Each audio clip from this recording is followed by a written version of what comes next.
Bonjour à tous. Donc aujourd'hui, nous avons le plaisir d'accueillir Pierre Galano.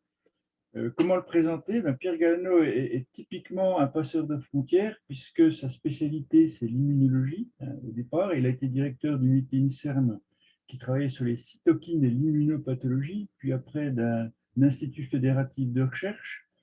Et tout en maintenant ses activités d'immunologiste, eh bien, il s'est intéressé à l'histoire par l'intermédiaire de son épouse Anne Galano. Et l'histoire notamment de la peste à Dijon. Euh, donc, il a allié ses compétences de médecin, d'immunologiste, pour aller chercher un écologue pour l'aider à traiter spatialement ces données, ce qui fait des rencontres tout à fait improbables dont je me réjouis. Donc, Pierre va nous parler des épidémies présentes et historiques, des leçons qu'on peut en tirer. Et Pierre, tu as la parole pour à peu près 3/4 d'heure de présentation, ce qui sera suivi dans la fois de questions et de discussions autour de cette présentation. Merci Pierre. Bien. Merci Patrick de cette invitation. J'ai eu l'occasion d'apprécier cette série de présentations comme auditeur et je suis heureux d'y intervenir. Alors si, comme l'a écrit cet historien, l'ancien monde peut procurer de la nourriture pour la pensée, nous pouvons convoquer les pandémies du passé pour nous aider à penser la pandémie actuelle. Alors, mettre les pandémies du passé au présent, c'est aussi leur appliquer les outils modernes de l'infectiologie que le Covid a intégrés dans notre quotidien. C'est ce que font depuis une vingtaine d'années des généticiens, mais également des informaticiens, des modélisateurs, des économistes, des cartographes, des climatologues et bien sûr des historiens et des archéologues. Je vous propose d'aller à la rencontre de 4 pandémies historiques: peste à l'ère pré-industrielle, variole, choléra au XIXe siècle, grippe au XXe. En étant conscient que ce choix laisse de côté nombre de maladies transmissibles qui furent par le passé et qui peuvent encore être très délétères. Et aussi qu'il a une orientation relativement européocentrée. La deuxième pandémie de peste est inaugurée par la peste noire. Cette épidémie, à partir de 1348, dévaste une Europe qui n'a pas connu la peste depuis 6 siècles. Elle élimine le tiers ou la moitié de la population en 5 ans. Elle affecte également le pourtour méditerranéen et sans doute l'Afrique de l'Est, probablement jusque plus au sud que l'Éthiopie. Ces funérailles collectives à Tournai ne sont que le prélude à des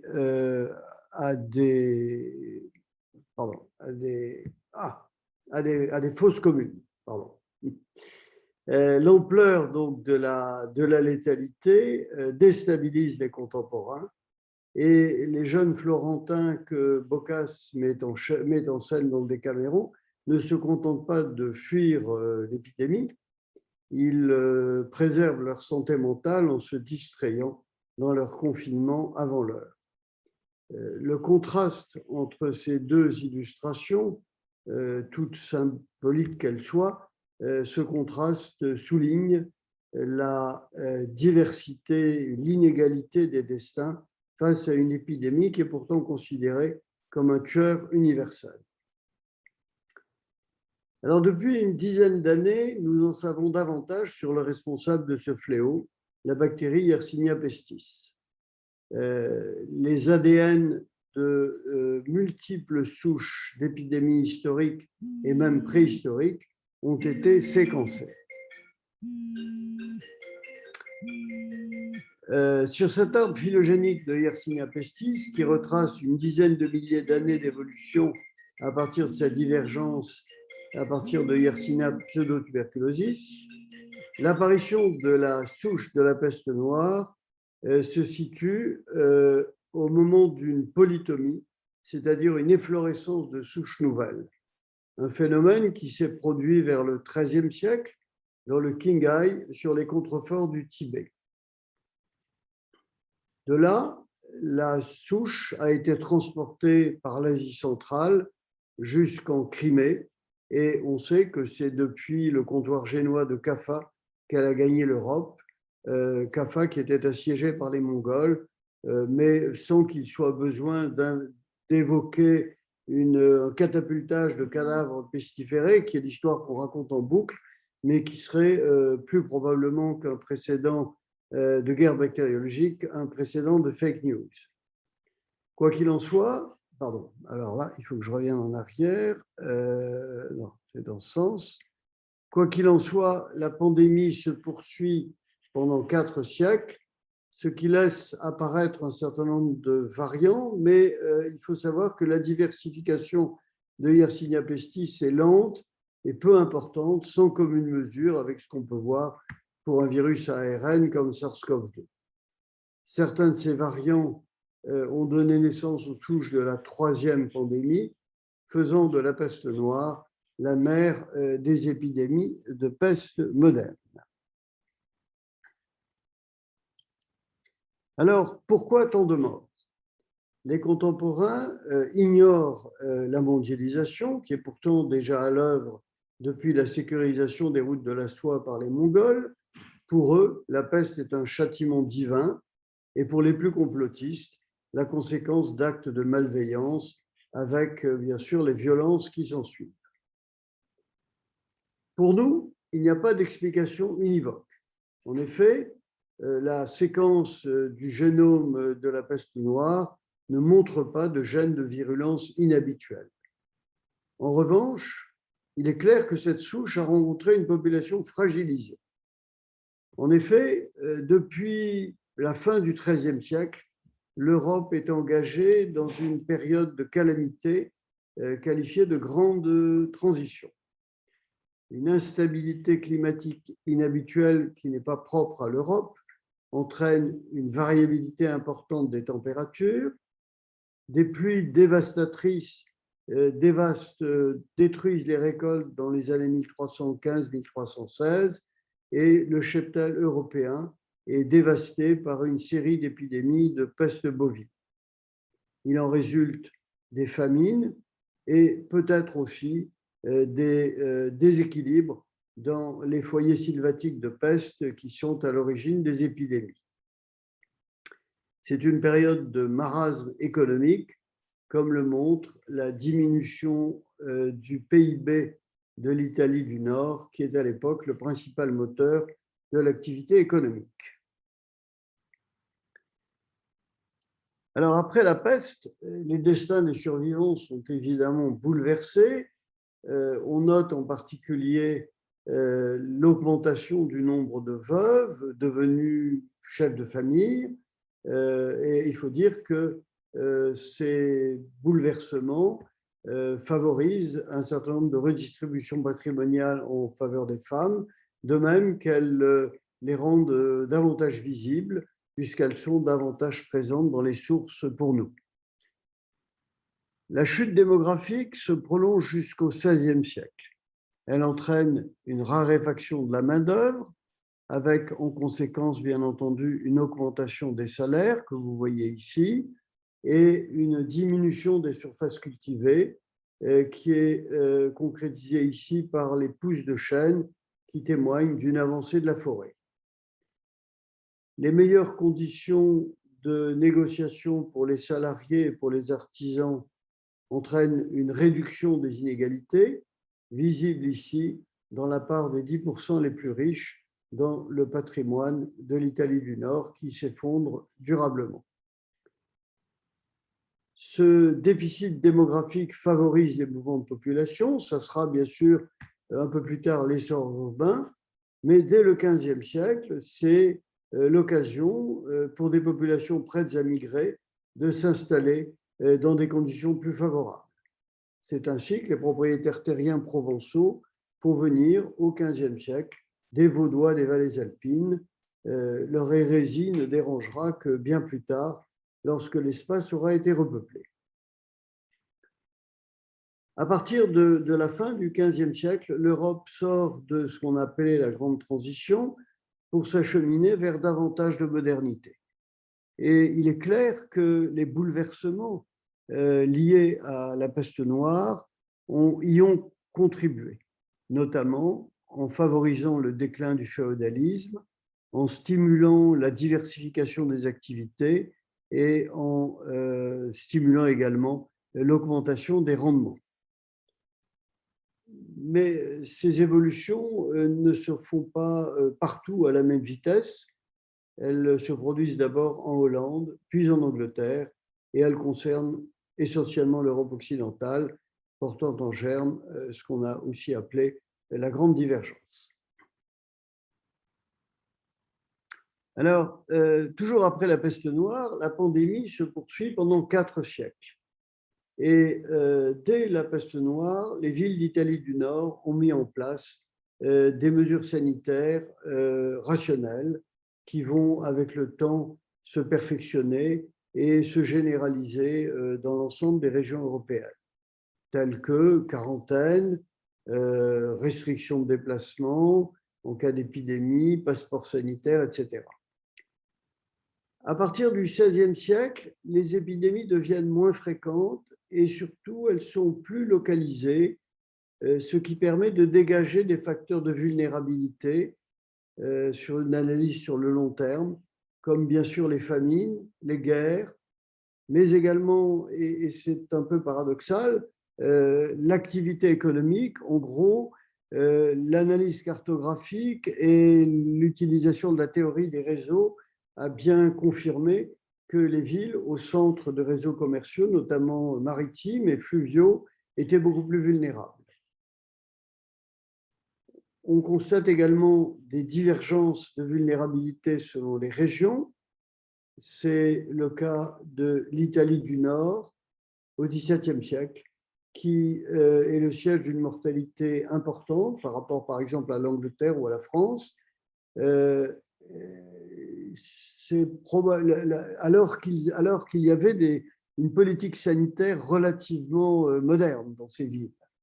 Alors, ce paradoxe est peut-être dû au fait que cette région était parcourue par des armées en campagne et ne maîtrisait pas son destin. La fin de pandémie survient au XVIIIe siècle, au début du siècle en Europe occidentale, un siècle plus tard en Orient. Ce que j'ai voulu illustrer par ce tableau des pestiférés de Jaffa, une représentation, comme il arrive de nos jours, une représentation du chef face à l'épidémie. C'est un tableau qui a été commandé en 1804 et en cette année 2021, je ne pouvais pas faire moins. Alors, il n'y a pas d'explication univoque pour la disparition ou pour l'arrêt de la pandémie. Il est probable que des facteurs sanitaires et socio-économiques ont été au premier plan, comme le suggère notamment la quasi-disparition des épidémies de peste en Chine, où la peste était présente jusque, en gros, dans le milieu du XXe siècle. Alors, cela n'évacue pas pour autant des facteurs génétiques dans cette disparition. Il est possible que le germe et son hôte, ou plutôt ses hôtes, car il n'y a pas que l'être humain, il y a aussi les rats et la puce, que donc le germe et ses hôtes aient eu une coévolution qui a atténué l'agressivité. Il y a quelques articles dans ce sens, mais rien d'absolument convaincant. On pourra en discuter si vous le souhaitez. Alors, avant de quitter la peste, je voudrais m'arrêter sur 2 épidémies, une épidémie de début de pandémie et une épidémie de fin de pandémie. Qui meurt davantage en début de pandémie? C'est la question que nous avons posée pour des récidives précoces de la peste noire dans les années, vous voyez, fin du XIVe siècle, à Dijon, pour des épidémies qui éliminaient à peu près 15% de la population. Alors nous, c'est un immunologiste, l'historienne Anne Galano que vous avez rencontrée, l'informaticien Henri Labesse et l'écologue Patrick Giraudy. Alors en première approximation, les pauvres meurent davantage, ce qui n'est pas surprenant. Mais ce qui est intéressant, c'est qu'il ne suffit pas d'être pauvre pour mourir plus, il faut également être installé récemment à Dijon, un nouveau venu à Dijon, en pratique un immigré à partir des villages environnants. Et dans ce cas, on meurt 2 fois plus que la population générale. Cette interaction entre facteurs de fragilité n'est pas surprenante, elle est bien connue pour les épidémies modernes, mais elle n'avait pas été montrée pour des épidémies médiévales. Alors, le contexte actuel nous a amené à souligner la fragilité des immigrants récents face aux pandémies du passé comme du présent. Alors, je ne sais pas si vous voyez, parce que moi, le haut de ma diapo est caché. Vous la voyez en entier? Oui, oui. Oui, d'accord. Bon, donc, la dernière grande épidémie européenne est aussi la première pour laquelle une PCR de Yersinia pestis sur des restes humains d'une épidémie historique a été réalisée par les équipes de Didier Raoult et Michel Signol. Alors, l'épidémie marseillaise a été et reste au centre de controverses. Le premier décès survient en juin 1720 et quelques jours plus tard, des médecins locaux font le diagnostic, mais ils ne sont pas crus. Et il faudra attendre 2 mois pour que des médecins de la faculté de médecine de Montpellier, mandatés par le régent, prononcent le diagnostic officiel de peste. Fin juillet, le Parlement de Provence demande une interdiction de sortie de la ville, mais ils sont désapprouvés par les médecins montpelliérains et parisiens pour des raisons qui sont certainement en partie économiques, mais également dogmatiques.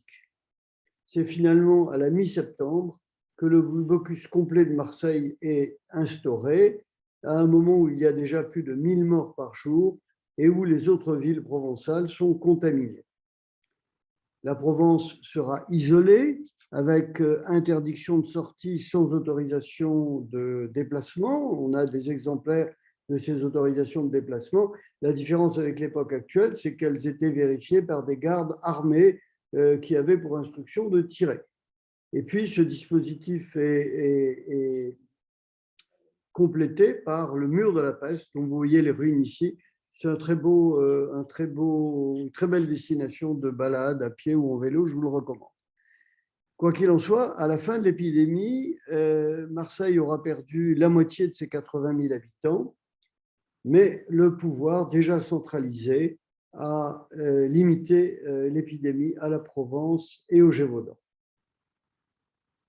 Alors, les controverses se sont poursuivies sur les responsables. Bien entendu, pour les contemporains, le responsable, c'est l'Orient, comme l'écrit ce voyageur anglais depuis Marseille. C'est vrai que le vaisseau Grand Saint-Antoine a abordé à Marseille quelques semaines avant l'épidémie et qu'il venait d'un port syrien contaminé. Ce vaisseau sera brûlé, son capitaine est emprisonné sans jugement au château d'If, ce qui évite d'évoquer les détournements de la quarantaine dont se sont rendus complices les autorités portuaires pour des raisons évidemment commerciales.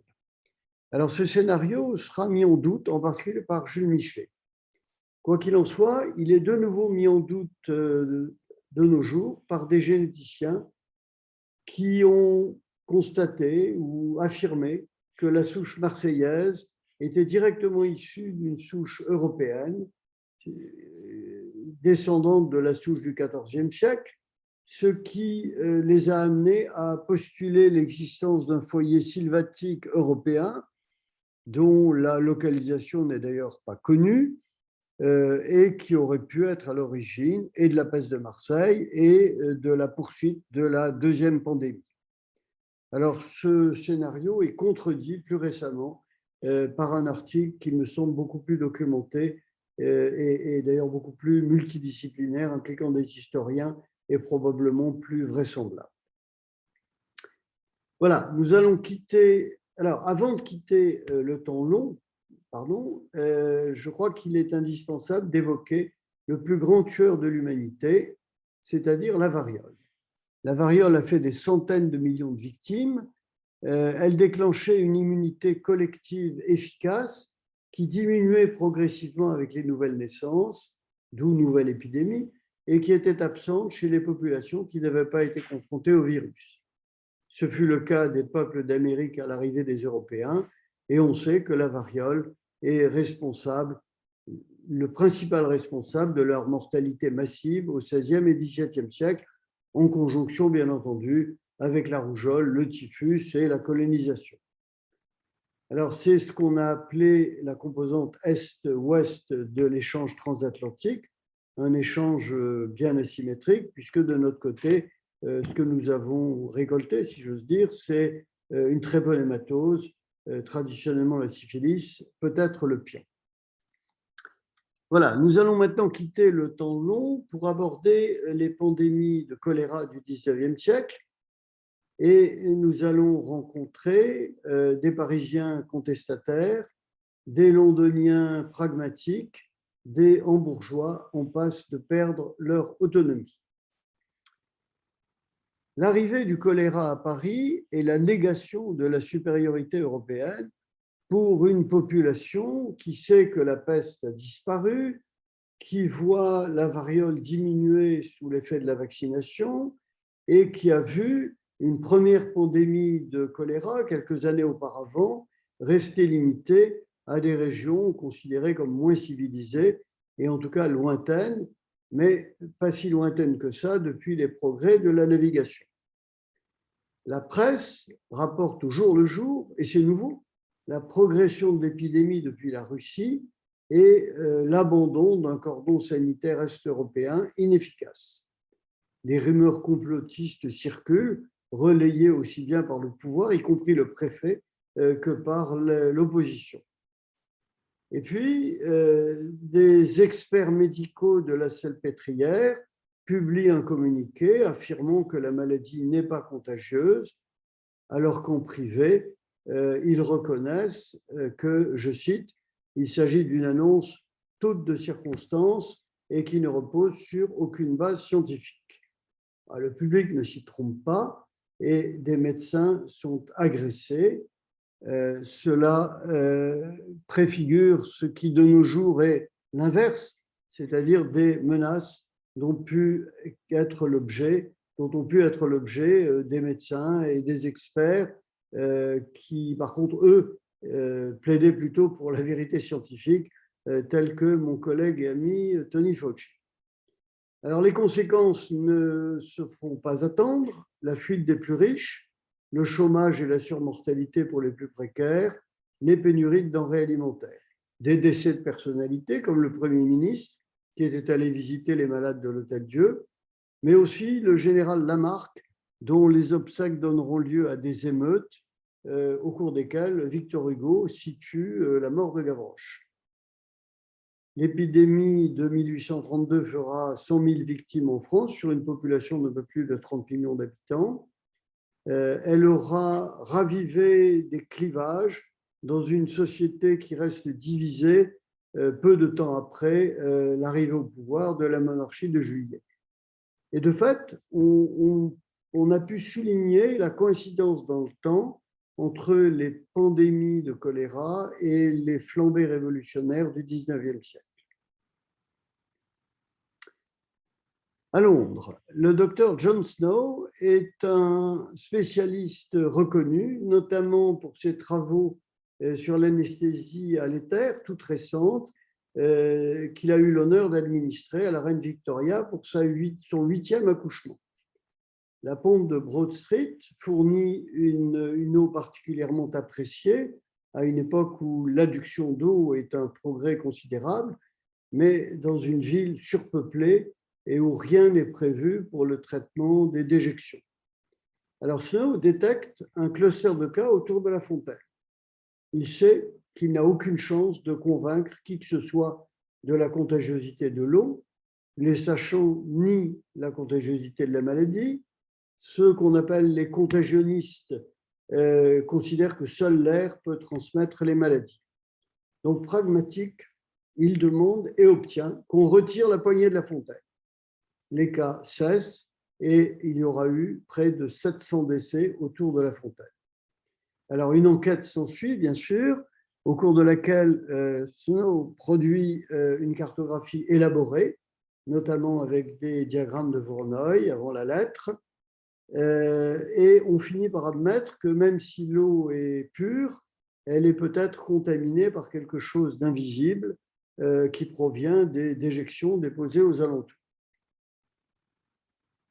Alors, ce quelque chose, nous le savons, c'est Vibrio cholerae, qui est décrit dès 1854 par le Florentin Pacini, mais il n'est pas cru et la découverte en sera attribuée 30 ans plus tard à Robert Koch. Et il faudra du temps pour que la responsabilité de l'eau de boisson soit acceptée. Et lors du décès de Snow, sa nécrologie dans le Lancet mentionne son rôle dans l'anesthésie, mais pas dans le choléra. C'est la pandémie de 1866 qui permettra de valider les thèses de Snow. S'en suivront des travaux longs et coûteux de réaménagement, notamment de l'eau de la ville, de l'eau des villes, disons. Mais pas partout. À Hambourg, en 1892, l'eau de boisson, l'eau potable, est directement puisée dans l'Elbe. Ce n'est pas un déni de science, au contraire. Le responsable de l'hygiène de la ville est un chimiste très compétent qui considère que seul l'air peut être contaminant. Il faut dire que c'est l'époque de la tuberculose. Lorsque l'épidémie éclate, la municipalité tarde à reconnaître le diagnostic pour ne pas perturber l'activité portuaire. Le Kaiser envoie donc Robert Koch sur place, des mesures sont prises, l'épidémie cesse, en même temps que cesse l'autonomie de la ville hanséatique de Hambourg dans le jeune empire allemand. Hambourg aura perdu près de 8000 décès, à comparer à 6 dans le port voisin de Brême qui lui filtre l'eau. C'est la démonstration, bien sûr, que l'eau peut être contaminante, mais surtout, c'est la prise de conscience que la santé n'est pas uniquement une affaire individuelle. Nous voici à l'aube du XXe siècle pour aborder la pandémie de grippe de 1918, la première pandémie véritablement moderne. En mai 1918, la presse espagnole mentionne une épidémie de grippe inhabituellement meurtrière. Ce sera la grippe espagnole. En fait, la maladie est déjà présente sur le front de la Première Guerre mondiale, mais la presse des belligérants, dont ne fait pas partie l'Espagne, est censurée. Alors, le point de départ de la maladie est controversé, Chine, Europe, États-Unis. Quoi qu'il en soit, on sait qu'elle prédomine d'abord en milieu militaire, sur le front européen, mais aussi aux États-Unis, où les Américains concentrent des jeunes recrues en attente d'embarquement pour le front européen. Alors, il faut dire que la promiscuité est considérable et que les préoccupations sanitaires sont autres. Sur le front, les blessés, à l'arrière, les maladies vénériennes. La maladie devient pandémique dès l'été et le bilan final, qui est difficile à connaître de façon précise, est de l'ordre de 50 millions de morts sur une population de 1,8 milliard, c'est-à-dire une mortalité d'à peu près 3% comparable à celle du choléra. La maladie évolue en 3 vagues, dont la deuxième est de loin la plus meurtrière, probablement du fait de l'apparition de variants, mais ça n'a pas pu être prouvé car les génomes de 1918 qui ont été caractérisés sont tous jusqu'à présent de la première vague et on n'en a pas de la deuxième vague. Une récidive se produit en 1920 et puis des récidives sur un mode mineur en 21 et 22. Alors, comme lors d'autres pandémies, la maladie est plus grave chez les pauvres et parmi les minorités et elle va renforcer les discriminations.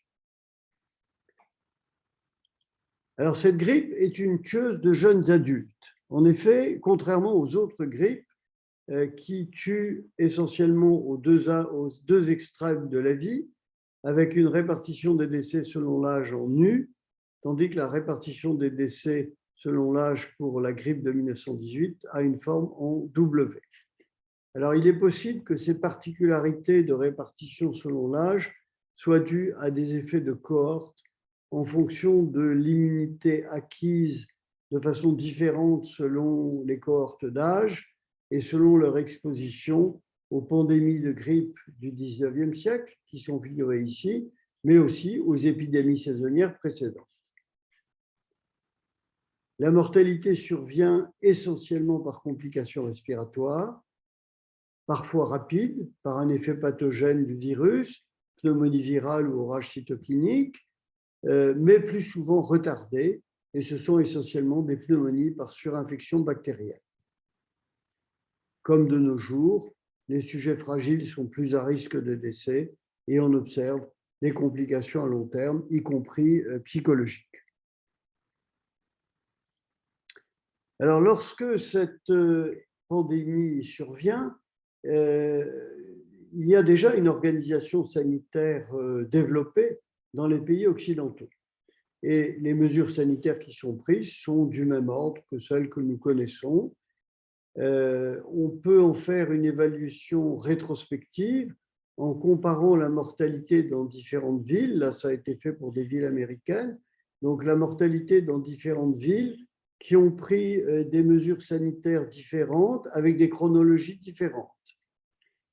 Et cette évaluation de l'efficacité des mesures réglementaires, nous pouvons la faire maintenant en temps réel et à plus large échelle. Et c'est un enjeu qui est considéré comme important, dont l'importance a été récemment soulignée. Alors, les traitements, bien entendu, il n'y a pas d'antibiotiques, pas d'oxygénothérapie, pas de corticoïdes, mais les propositions de traitement fleurissent, comme de nos jours. Certaines sont rationnelles, comme l'injection de vaccins contre la typhoïde, qui existait déjà, et donc qui était destinée à stimuler l'immunité. Je vous rappelle qu'il y a actuellement des essais de thérapeutique, enfin de simulation de l'immunité par le BCG. D'autres sont plus fantaisistes, voire dangereuses, comme l'eau oxygénée intraveineuse qui a été proposée, qui n'est peut-être pas plus dangereuse que l'eau de Javel.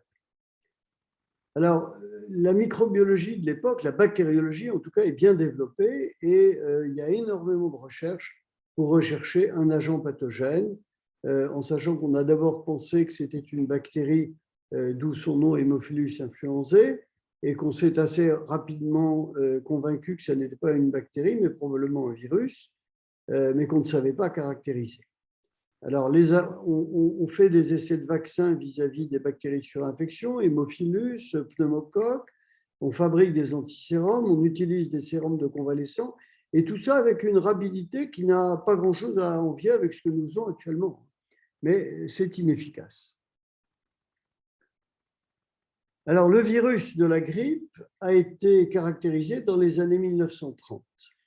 Et le virus de 1918 a été séquencé, ou du moins quelques exemplaires de ce virus, essentiellement dans les années 90, puis plus récemment, cette année. Il y a eu toute une série, une publication qui a caractérisé une autre série de génomes de 1918. Alors, ça a été fait à partir de prélèvements conservés dans les laboratoires universitaires ou militaires, ou de prélèvements sur des restes exhumés du permafrost. C'est un virus à ARN, influenza A, H1N1, qui, comme ses congénères, est propice aux mutations, au réassortiment de gènes à partir de souches circulant entre les espèces hôtes, humaines, aviaires, porcines. Alors, le virus de 1918 est apparu peu avant la pandémie et il est probablement d'origine aviaire. Dans les années 2010, on a pu le reconstituer en laboratoire P3 par génétique inverse. Alors, avec beaucoup de discussions pour savoir s'il avait fallu le faire, s'il avait fallu le publier. En tout cas, ça a été fait. Et on a pu montrer que ce virus étaient davantage pathogènes que les virus grippaux standards chez l'animal d'expérience. Quoi qu'il en soit, cela n'explique pas complètement l'extrême mortalité de la grippe espagnole. Elle a probablement été aggravée par les conditions de guerre et, si on se réfère à l'époque actuelle, bien sûr, par l'absence d'antibiotiques pour traiter les surinfections. Alors, d'autres pandémies ont suivi. Il y a d'abord eu une pandémie porcine dès 1918 avec ce virus, ce qui montre que dans les échanges entre espèces, nous ne sommes pas seulement receveurs. Et puis, le virus de 1918, après 1922, a été responsable d'épidémies saisonnières jusqu'en 1957, ce qui veut dire qu'il est devenu endémique et que son pouvoir pathogène apparent a diminué. C'est une des évolutions possibles pour SARS-CoV-2 et bien entendu, il y a une série de modélisations pour essayer de connaître la probabilité de ce type d'évolution, mais évidemment, la réponse, nous ne l'aurons que dans l'avenir. Alors, ce virus de 1918 a été supplanté complètement par les virus de nouvelles pandémies qui sont survenus en 1957, 57-58, c'est la grippe dite asiatique. En 1968-69, c'est la grippe dite de Hong Kong. En 77-78, c'est une grippe qu'on a appelée, je crois, russe. Et en 2009, c'est la grippe mexicaine dont nous parlions avec Patrick. Chacun de ces virus a entraîné une pandémie brève, à peu près 2 ans, avec quelques centaines de milliers à quelques millions de morts, donc beaucoup moins que le virus de 1918. Et cette pandémie est ensuite suivie, comme pour le virus de 1918, par des épidémies saisonnières jusqu'à ce qu'un nouveau virus supplante le précédent. Alors ces virus, 3 sont clairement différents. Un H2N1 pour celui-ci, un H3N1 pour celui-ci, un H1N1 d'origine porcine pour ce dernier. En revanche, la pandémie de 77-78 est due à un H1N1 qui a toute l'apparence de dériver d'une des souches ou de souches des années 1950 et donc d'être un descendant du virus de 1918. Alors, comment cette souche, qui avait disparu pendant 20 ans, entre 57 et 77, comment est-elle réapparue? Eh bien, toutes sortes d'hypothèses ont été émises, y compris un possible échappement de laboratoire. Alors, cette hypothèse a été remise à l'ordre du jour avec des travaux génétiques réalisés en 2015 à l'occasion des débats sur les expériences de gain de fonction. Voilà, nous voici pas très loin de la pandémie actuelle et je vais donc conclure. Donc, mettre les pandémies du passé au présent, c'est en évitant les utilisations simplistes de l'histoire, voir évoluer la logique des réponses sociales. Elle varie en fonction du génie propre de chaque agent pathogène, des conditions socio-économiques et sanitaires de l'époque, et bien entendu des outils et des connaissances à notre disposition. La pandémie de peste a suscité la mise en place de mesures de limitation pour une maladie dont on ignorait complètement le mode de transmission. La variole montre le bénéfice d'une vaccination étendue à l'ensemble de la planète. Le choléra démontre l'intérêt de la santé publique collective. La grippe de 1918 a suscité des mesures sanitaires dont nous percevons à quel point il est important d'en évaluer l'efficacité, et elle a également suscité d'intenses recherches microbiologiques qui n'ont abouti que secondairement, mais qui ont permis la vaccination, mais peut-être aussi des manipulations dangereuses. Des enjeux d'actualité. Je vous remercie de votre attention.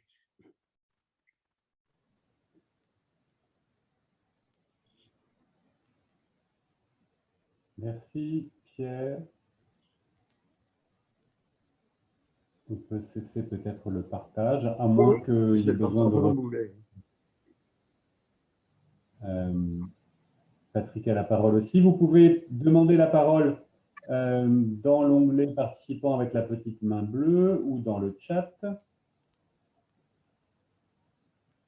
Moi, j'avais... Non, vas-y, je pense que tu es bien parti pour poser des questions. Bien sûr, comme d'habitude, j'en ai plein, on les garde dans les airs. Alors moi, j'avais juste une première petite question de compréhension.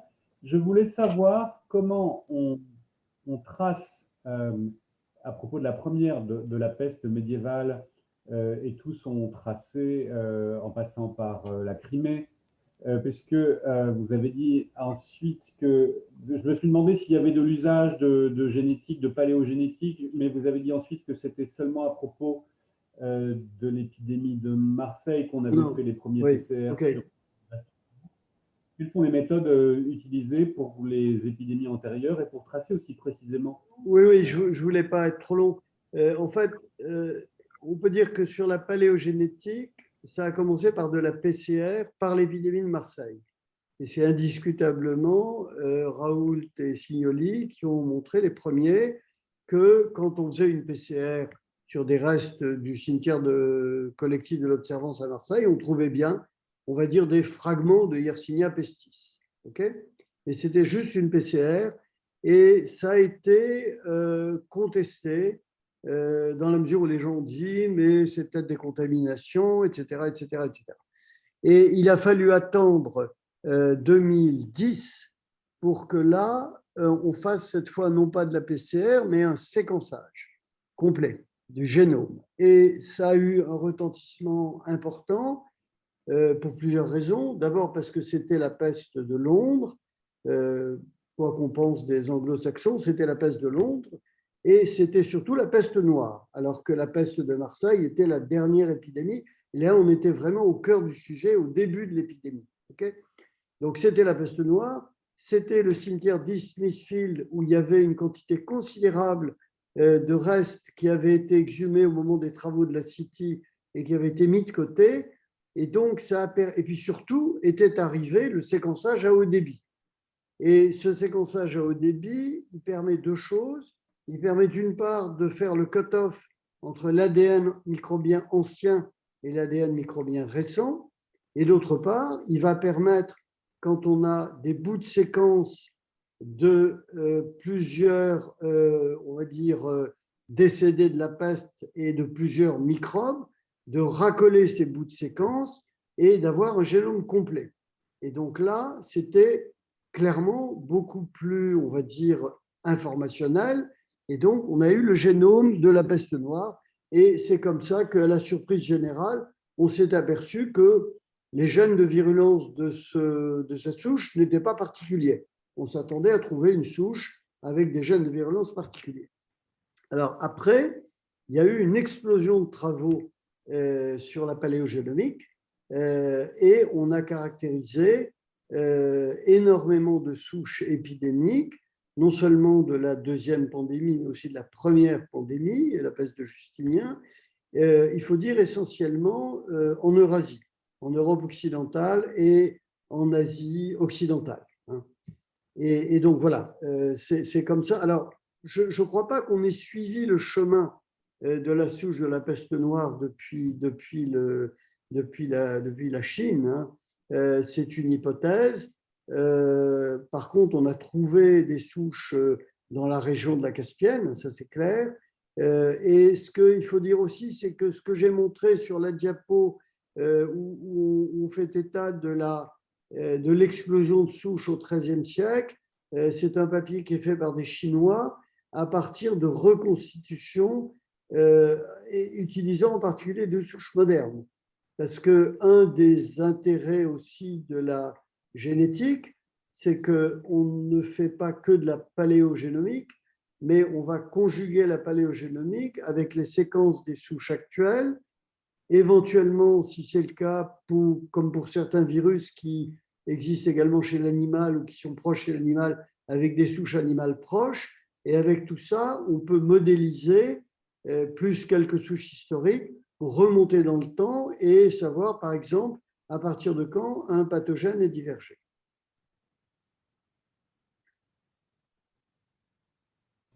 Merci.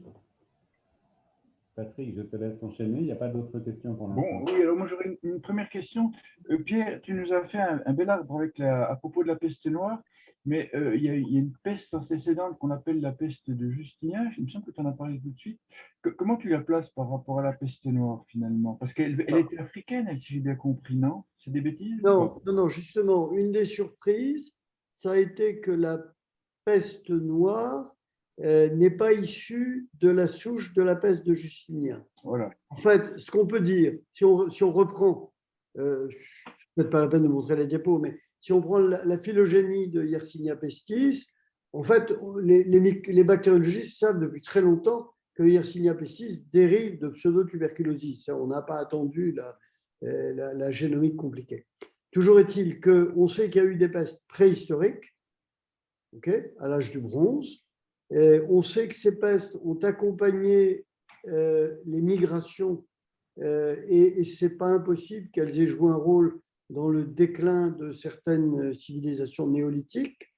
Donc ça, c'est clairement montré dans les régions, on va dire, d'Asie occidentale.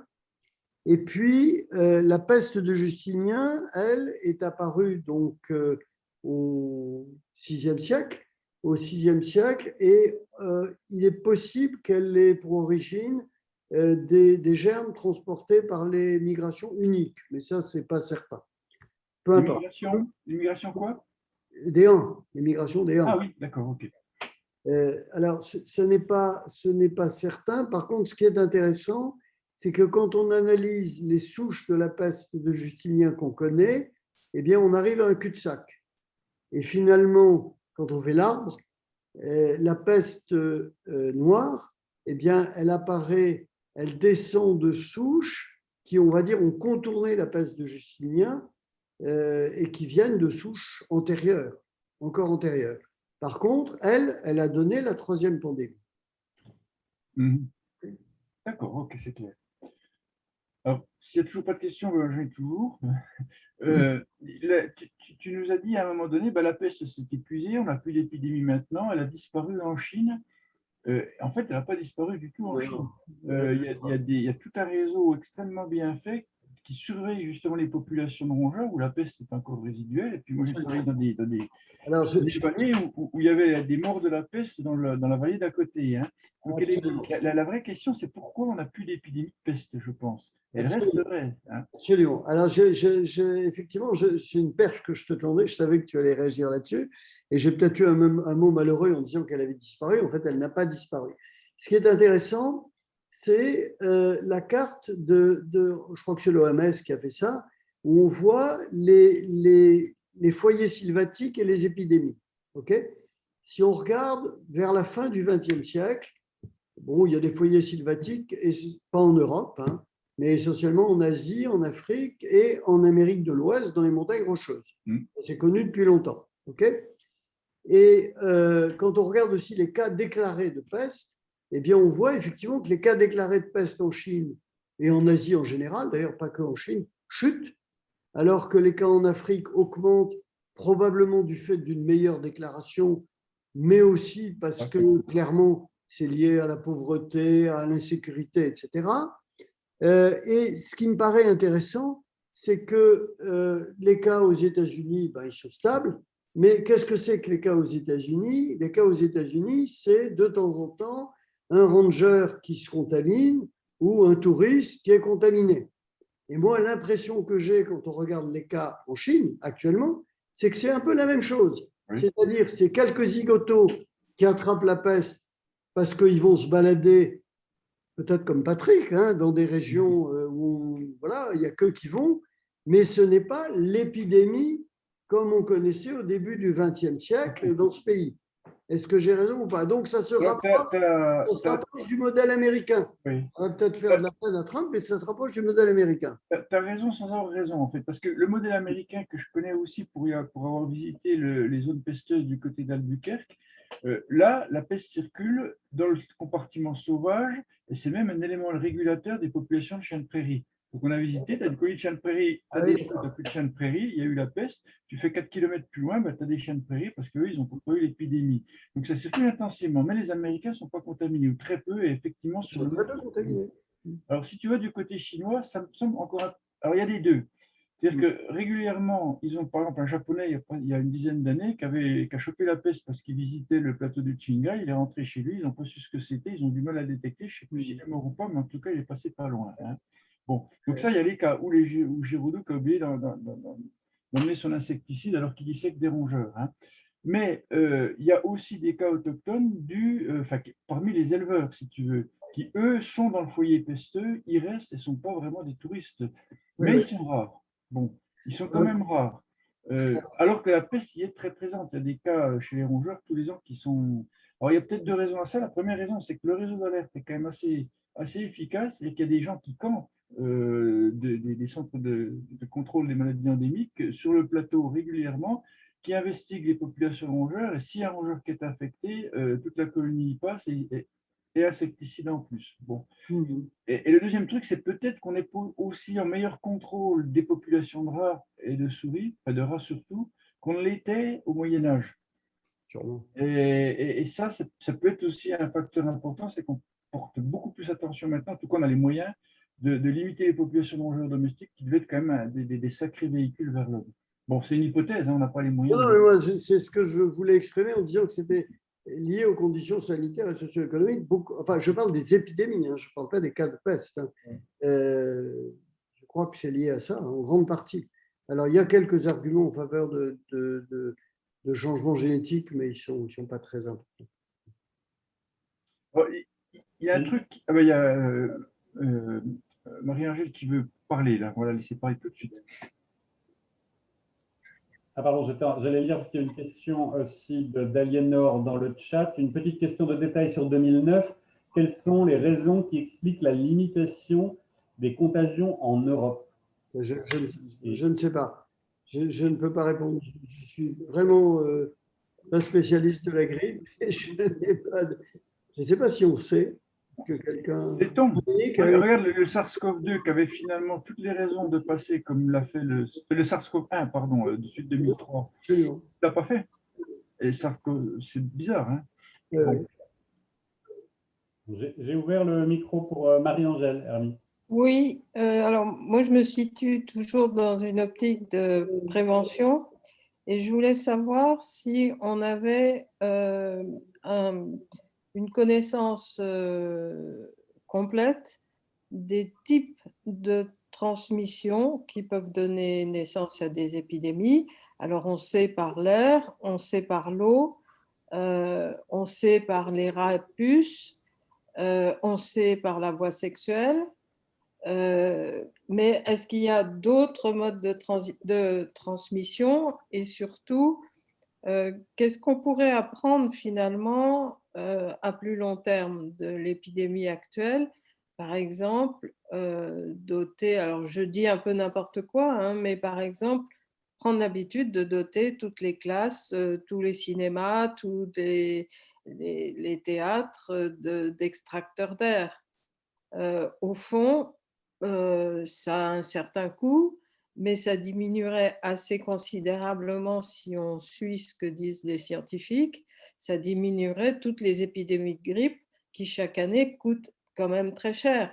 Donc, est-ce que il y a une réflexion générale sur mode de transmission et préparation des sociétés à ces différents modes de transmission, comme on l'a fait avec la qualité de l'eau et enfin toute la révolution hygiéniste du début du XXe siècle.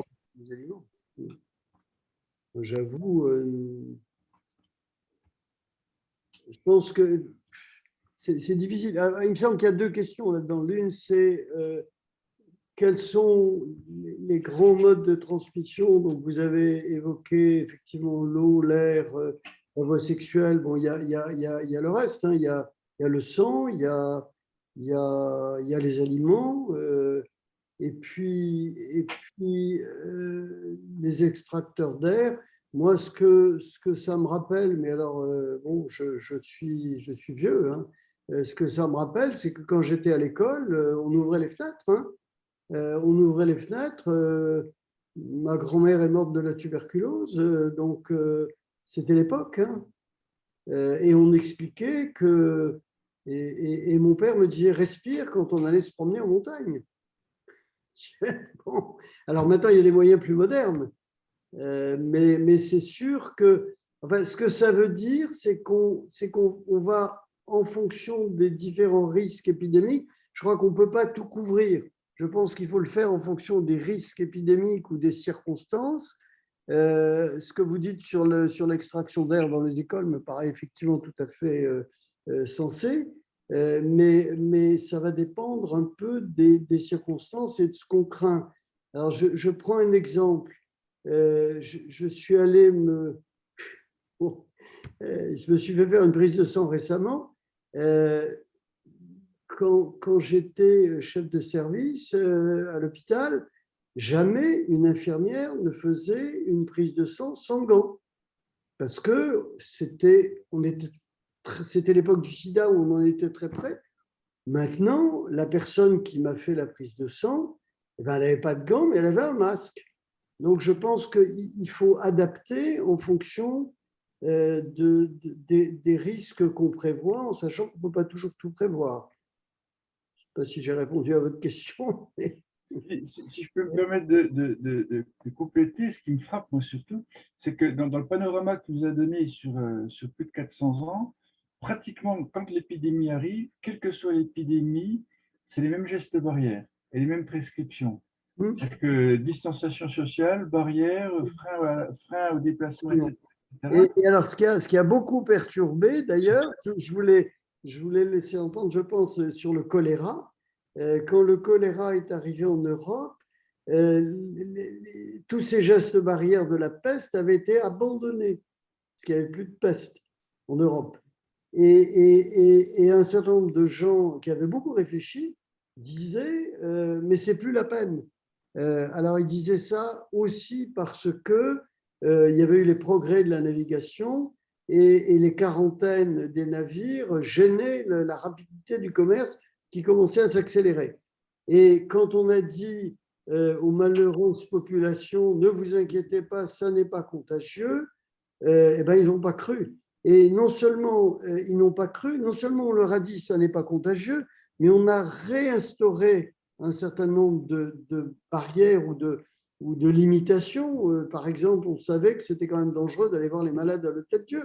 Donc les gens se disaient, alors c'est vrai que le choléra n'était pas contagieux directement, c'était l'eau de boisson. Donc finalement, ce n'était pas très dangereux d'aller voir des malades. Et pour la peste, c'est un peu la même chose, hein. On avait déjà les gens au Moyen-Âge avaient remarqué que les médecins finalement ne risquaient pas grand-chose quand ils allaient voir des morts de la peste. Probablement parce que les puces avaient quitté le cadavre. On ne comprenait pas pourquoi, mais... Il y a quelques questions. Alors, il y en a, je vais toutes les lire. Je voulais en ajouter une, mais parce que j'ai la même qu'un commentaire de Marie-Angèle sur la question du trop tard. Moi, dans tous les exemples que vous avez pris, vous me direz si je me trompe, j'ai eu l'impression qu'il y avait une constante, et c'est d'autant plus intéressant que c'est à des époques différentes, dans des sociétés différentes, dans des types de régimes différents, qui est le retard d'1 mois, 2 mois, 3 mois, retard décisif, semble-t-il, peut-être dans le traitement de l'épidémie. On pense au fait qu'à Marseille, on n'obtient pas le diagnostic, la fermeture de la ville. Et à Hambourg, on a un retard aussi. J'ai eu l'impression que dans la plupart des exemples, et voilà, et on a l'impression que dans celle de Covid-19, les Chinois ont perdu 1 ou 2 mois précieux en commençant par faire taire le donneur d'alerte avant de l'écouter, et qu'on ne sort pas de la reproduction de cette petite erreur-là qui a peut-être des conséquences importantes. Oui, je pense que bon, il y a deux éléments. Le premier, c'est que je pense que nous avons tous tendance je dirais, à essayer d'être optimistes, hein, souvent. Et il y a eu aussi des articles intéressants dans toutes les discussions hein, sur sur la conduite à tenir face aux épidémies, il y a eu des articles intéressants sur le leadership.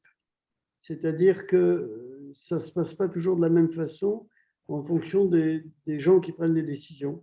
Et ça, c'est assez clair. Alors maintenant, le retard, bon, nos malheureux ancêtres du Moyen-Âge, là, je ne sais pas si on peut dire qu'il y avait un retard. Hein. Cela dit, ce qui est quand même frappant, c'est que l'épidémie a mis 5 ans à traverser l'Europe, ce qui pour l'époque était rapide. Et rapide aussi pour une maladie transmise par les rats. Hein. Mais bon. Mais c'est vrai qu'il y a souvent une volonté de ne pas voir la réalité. Et vous avez dû remarquer que souvent, il y a à la fois des intérêts économiques et puis des convictions.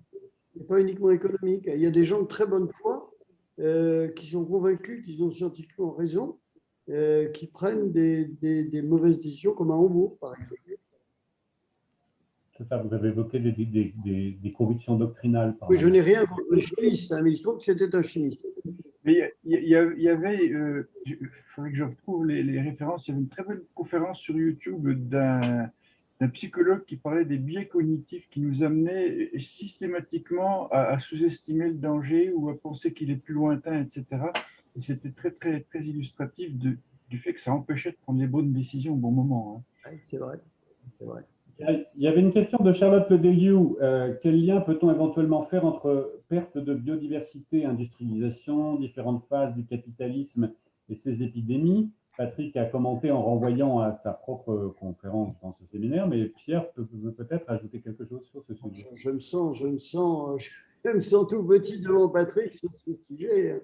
Je n'ai pas. Non, mais tu n'es pas tout petit, par l'esprit au moins. Oui,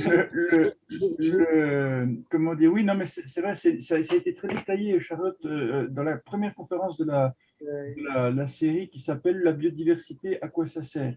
Et il y a deux autres conférences qui sont venues plus tard, une de Jean-François Guégan qui pousse encore plus loin la question, hein, notamment le lien au capitalisme, et puis à moindre degré, mais dans une certaine mesure aussi, celle de Serge Morand. Hein.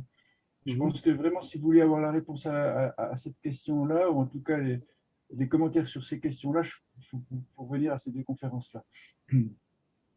Bon, moi, ce que je dirais peut-être, c'est que ce que nous voyons, enfin, que ces épidémies changent de nature sur le temps long, et qu'on peut peut-être dire que c'est la rançon du progrès. Alors, est-ce que dans le progrès, il faut inclure tous ces impacts, en particulier sur la biodiversité? Mais c'est clair que j'imagine mal une pandémie bactérienne, comme la peste ou le choléra de nos jours.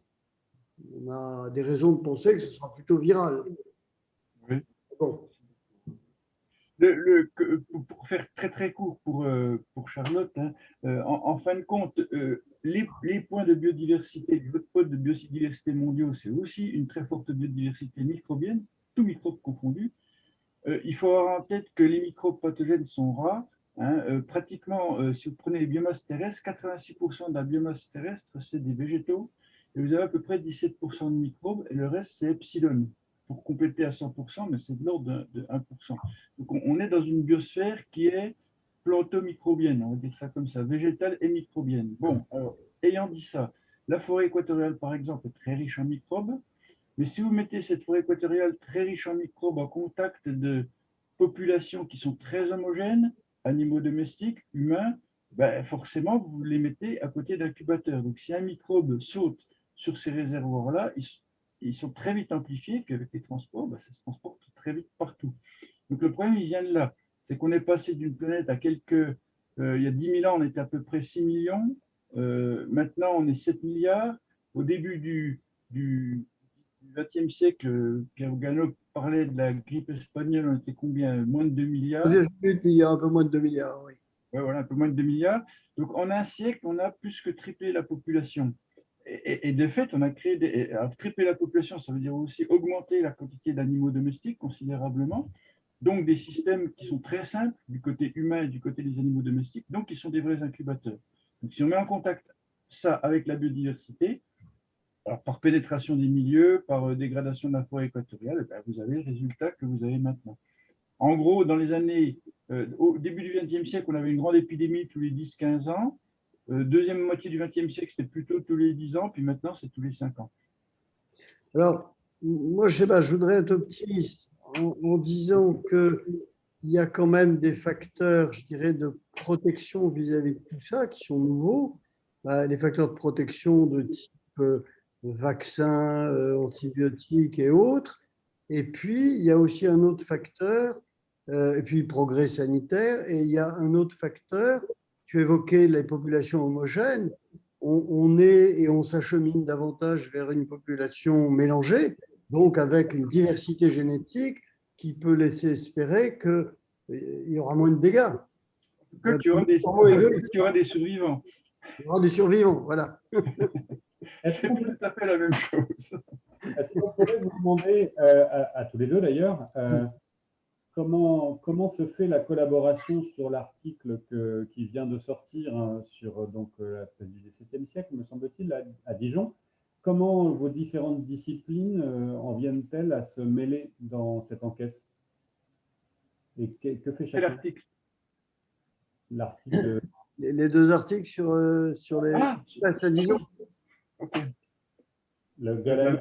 Je dirais peut-être que c'est là. Il faut rendre hommage, je dirais, à Dominique, hein, qui, je pense qu'elle est là, Dominique, je l'ai vue. Elle se cache, mais elle est là. Elle se cache. Dominique qui a quand même initié, je ne crois pas me tromper, hein, à Besançon, une recherche pluridisciplinaire. Et donc, encore une fois, déjà, si cette collaboration a pu avoir lieu, c'est parce que Patrick savait ce que c'était que l'immunologie. Moi, je savais qu'il y avait quelqu'un qui s'intéressait à… Pour moi, c'était de la cartographie, hein, c'était pas de l'écologie, c'était de la cartographie. C'était bêtement utilitariste dans un premier temps.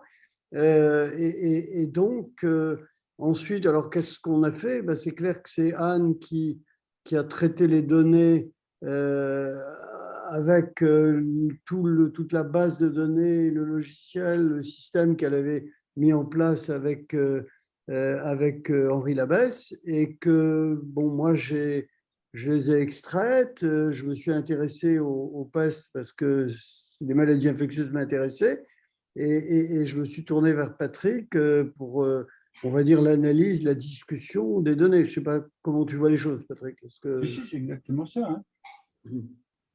On s'est vu, on ne s'est plus, on a eu beaucoup d'enfants. Et on a beaucoup discuté en Chine.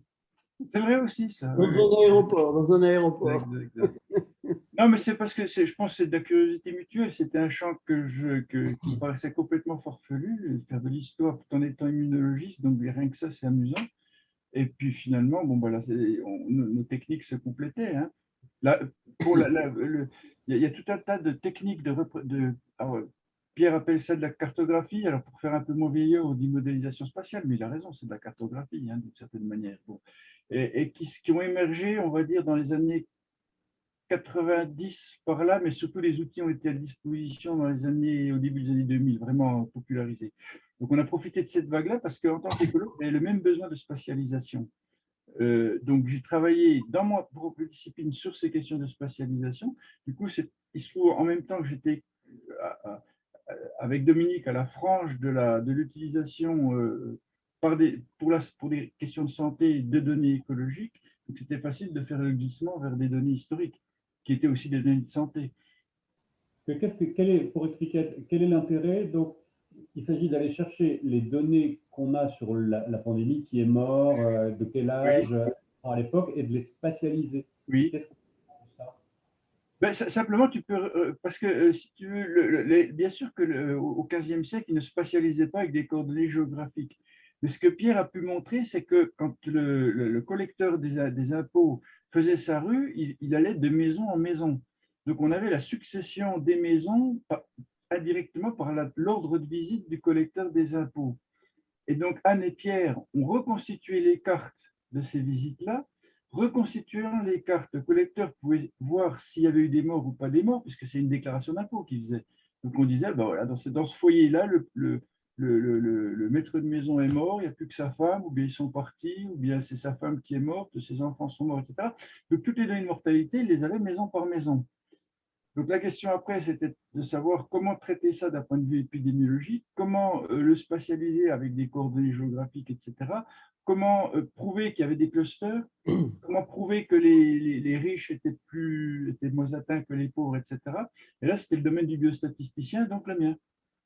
Alors, en Voilà. sachant qu'il y avait peut-être deux précisions à apporter. La première, c'est que dans nos cartes, dans notre spatialisation, ce qu'on peut appeler le trajet du collecteur des impôts, hein, c'est-à-dire la séquence des gens, vivants ou morts, est linéaire. C'est une série de lignes, ce qui évidemment ne correspond pas du tout à la topographie des villes médiévales. Mais pour nous, c'était une prise en compte de la proximité entre les individus, avec l'idée que dans une maladie contagieuse, cette proximité devait jouer un rôle, même si on n'était pas… En gros, ce que je veux exprimer, c'est qu'on n'a pas cherché à reconstituer une carte du Dijon du 15e siècle. Ça, c'est impossible. Par contre, on avait une carte de je dirais, de la contagiosité. Et très clairement, si tu veux, aucun de nous séparément n'aurait pu, je crois, réaliser le même travail. Parce que si Pierre était historien mais pas médecin, il n'aurait pas eu le même regard. Anne était historienne, donc elle apportait tout ce qu'elle a pu apporter comme historienne. Et moi, si je n'avais pas eu Pierre à côté de moi, mon écologie ou mes biostatistiques n'auraient servi à rien. C'est vraiment un truc à plusieurs, ça. Donc là, on peut demander à Dominique, qui disait, je pense que ce serait intéressant que Pierre parle un peu plus en détail de sa méthodologie du passage des données recueillies par Anne à l'interprétation en termes d'épidémie. On laisse Dominique nous dire si la réponse a été fournie.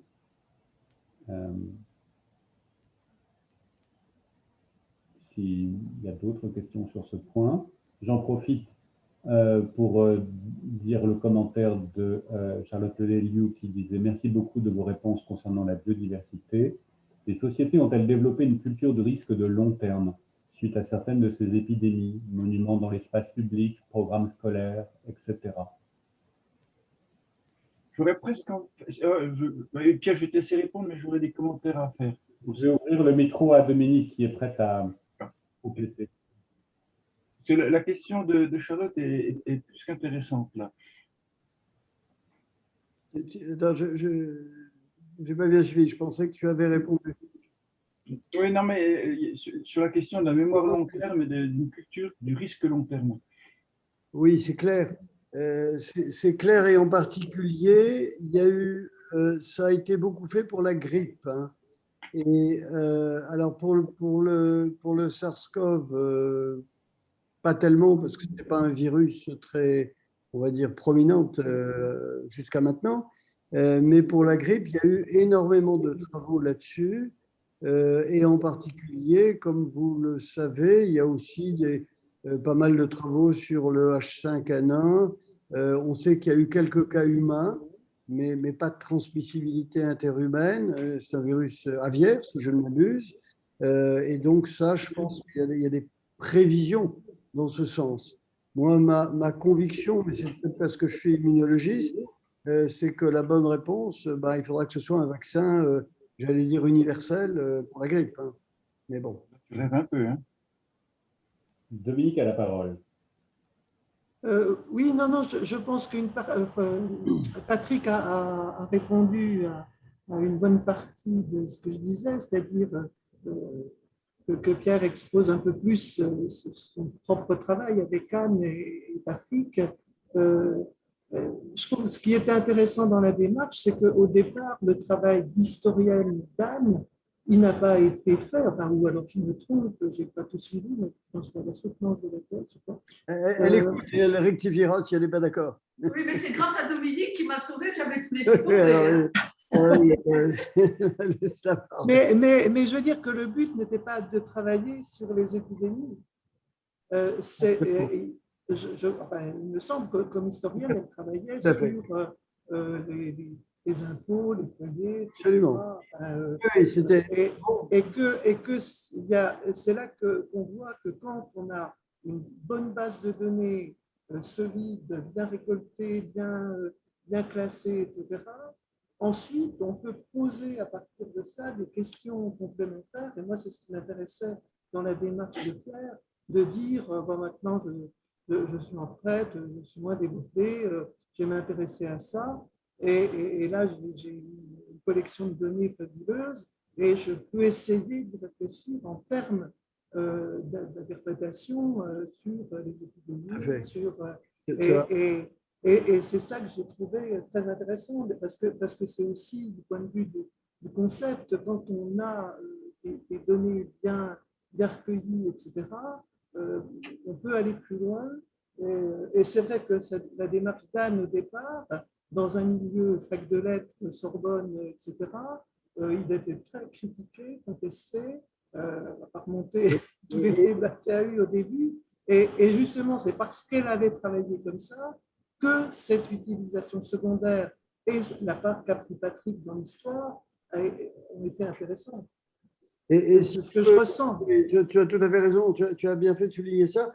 Et je pense qu'il faut effectivement préciser que la cartographie, Anne l'avait déjà faite et qu'elle avait dans son mémoire de thèse, il y avait des cas où il y avait des cas. Les morts, exactement à peu près comme ce qu'on a mis dans les articles.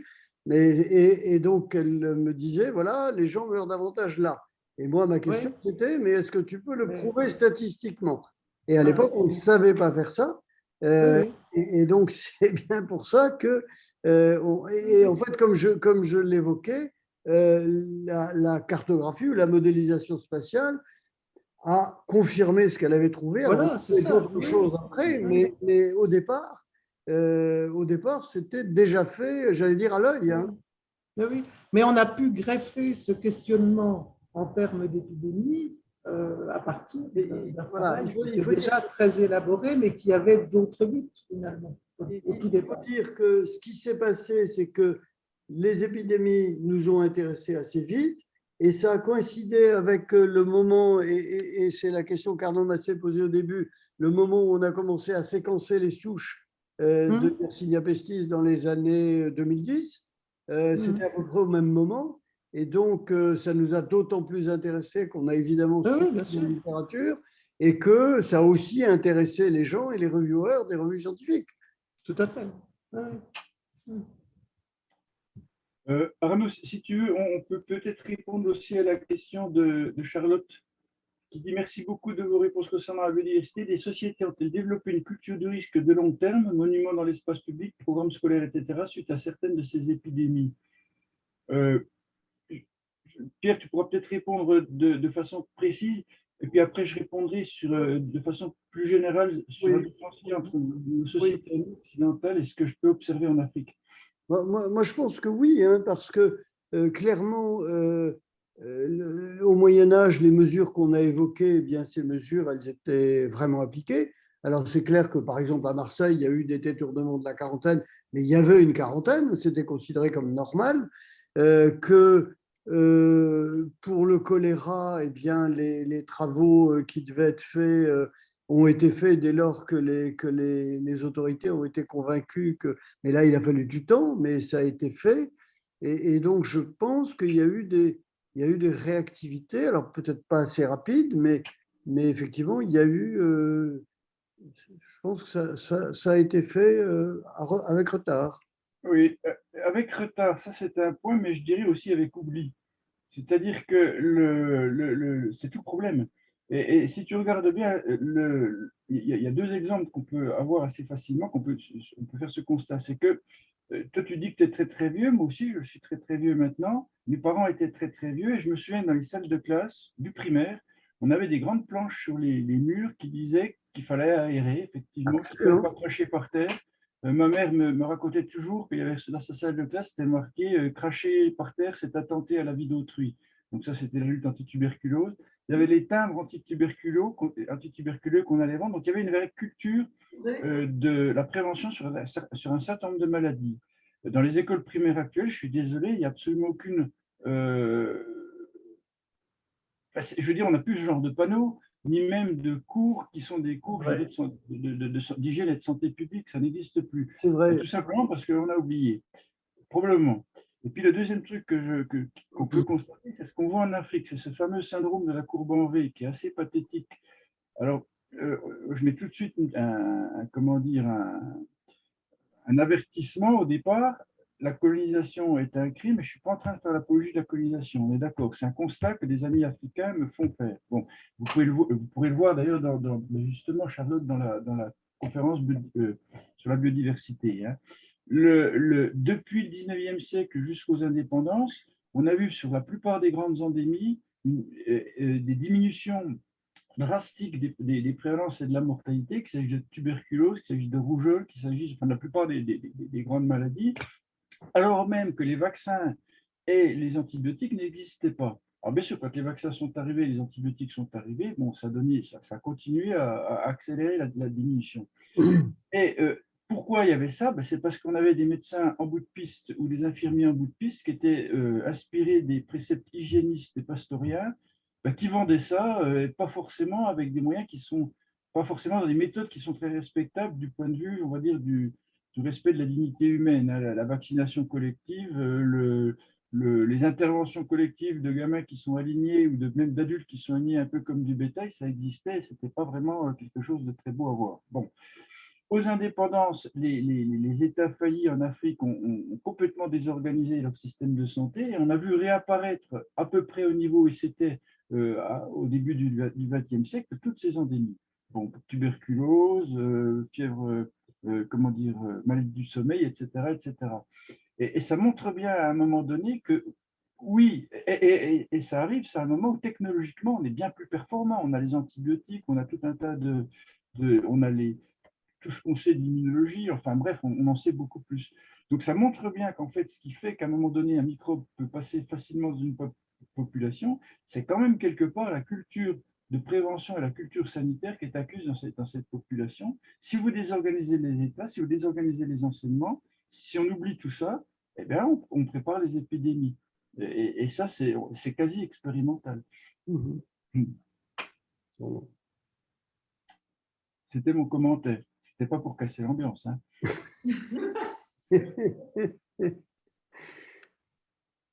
Non, mais ça rejoint, moi, ce que j'évoquais. C'est cette statistique qui montre qu'on mourait beaucoup plus dans les villes d'Italie du Nord qu'en Angleterre au XVIIe siècle, alors qu'ils avaient été précurseurs hein, dans les mesures de santé publique. Je pense que c'était lié au fait que on ne pouvait pas imposer des mesures sanitaires à des armées qui parcouraient le pays. Voilà. Et regardez ce qui va se passer pour la Covid, c'est assez spectaculaire parce que on a vu que non seulement les masques, par exemple, à distanciation sociale, est efficace par rapport à la lutte contre un virus dont on n'a pas encore un vaccin. Enfin, on l'a maintenant, mais je veux dire, pendant tout le monde n'est pas vacciné. Bon, c'est relativement efficace, mais tous les cris qu'on a eus sur la tentation aux libertés, simplement parce qu'il fallait porter un masque, parce qu'il fallait rester à distance. Et pour le moment, l'idée qui est derrière, c'est vivement qu'on ne porte plus de masque. Mais si on regarde bien, ça veut dire qu'on accepte le retour des grippes saisonnières avec la mortalité d'à peu près 8 000, 10 000 personnes par an qu'on avait avant, sans problème. Or, le fait culturel de porter un masque qui apparaît comme une contrainte attentatoire aux libertés, dans les pays asiatiques, ce n'est pas un problème de porter un masque. Moi, quand je travaillais en Chine, pratiquement dès qu'on est malade, on a un masque. Parce que, pas pour se protéger, pour protéger les autres aussi. Et c'est un problème culturel. Là. Donc, Charlotte a tout à fait raison de dire qu'à un moment donné, on a une question civilisationnelle à ce niveau-là. Est-ce qu'on est dans une civilisation qui, à un moment donné, se donnera les moyens de se préserver des maladies, sachant qu'on est à risque du fait de la densité de la population? Et si oui, qu'est-ce que culturellement on est capable d'accepter sans pousser des cris d'horreur parce que c'est attentatoire aux libertés? Liberté de transmettre les microbes dans ce cas-là. Il y avait le commentaire de Dominique qui disait qu'il semblait que le retard à l'allumage dans les réponses pouvait précisément être dû à un effet de mémoire de la dernière épidémie, effaçant les précédentes, qui avaient quant à elles d'autres modes de contamination, et que ça puisse entraîner une partie du décalage de la réponse. Oui, c'est vrai, je pense que ça rejoint une remarque, c'est que effectivement, prévoir sur le long terme, c'est très bien, oublier, ça n'est pas bien, mais je pense que l'esprit humain ne peut pas garder un trop grand nombre de risques en tête. Non seulement l'esprit, mais les finances. Parce qu'il faut aussi organiser tout ça, et donc, ce n'est pas très simple. Très bien, merci. Je crois alors on est quasiment au bout de notre temps imparti, mais s'il y avait encore une question, on peut la prendre, on n'est pas comme ça. Peut-être regarder dans le chat si on n'en a pas oublié. Je crois que j'ai passé, on a tout dit. Il y avait, alors Marie-Angèle, mais c'était plus un commentaire, nous avait fait remarquer que le passé de l'épidémie marseillaise et la façon dont les médecins de Paris, de Montpellier n'avaient pas joué un rôle positif pouvait rester profondément ancré dans la mémoire, comme en témoigne l'existence d'une baguette appelée 1720 à La Ciotat. L'existence d'une, pardon, d'une Une baguette de pain. Ah, des baguettes de pain. Ah oui. À La Ciotat.